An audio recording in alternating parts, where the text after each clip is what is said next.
There are two different ways that kids process language.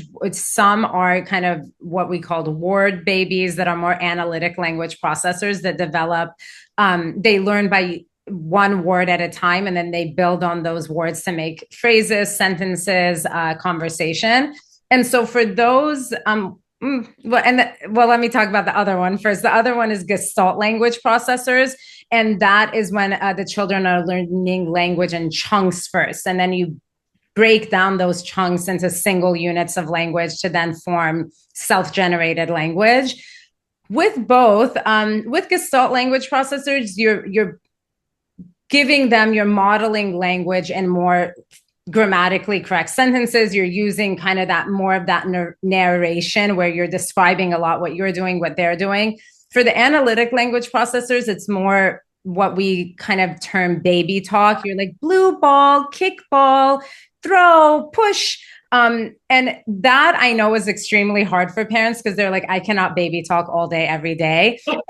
And I get it. As a speech language pathologist in our sessions, I can't do it in a whole day worth of sessions. So, and the thing is, you should be exposing your child to grammatically correct sentences.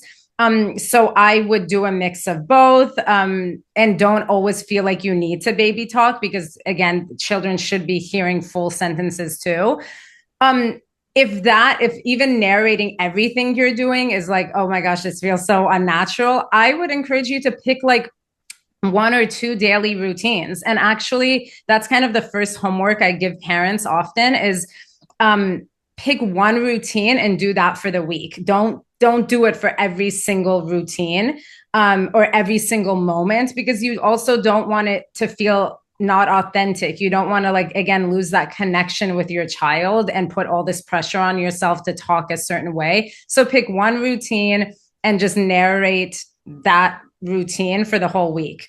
And that is doing so much for your child, more than you know, because even if they're not imitating it, they are absorbing it and they're learning so much vocabulary. They're learning so much about sentence structure. They're learning so much about describing things, the world around them. So it's doing a lot. If you just want to pick one routine, that is fine. I hope that answered your question. Yeah, no, it's fantastic. It made me think about like the opportunity of diaper changing, narrating that, because for some children who are neurodiverse that you may not even know that they're neurodiverse yet, knowing what's coming next, that is very calming for them.